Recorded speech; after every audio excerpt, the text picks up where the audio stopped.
Hello, juniors! Hello, everyone! We are the representative from Juniors Cheering Squad!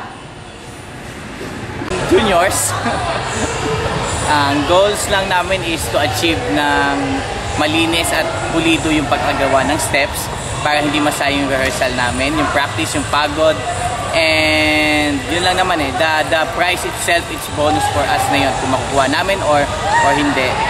And proud naman ako sa mga bata, alam kong meron silang skills and ability na gawin tong ipe-present nila or ipe-perform nila, and sana magawa nila ng maayos at tama and wala maaksidente. Yun lang, achievements nila so far nandun na nakuha na nila yung dapat nilang makuha, yung energy, yung lakas, yung friendship, yung bonding, and yun ang importante lang naman sa grupo na to. They have their own bonding and their own friendship na so kaya mas nakakadagdag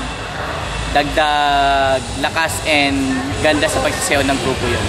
For the juniors, you can expect more than kung ano man ang may expect nyo sa kanila, kasi ako nabigla din ako sa kanilang pinakita, sa lakas na binigay nila and sa performance na pinakita nila, and it's for you to find out na lang kung ano pang panggulot na ibibigay ng juniors ngayong year.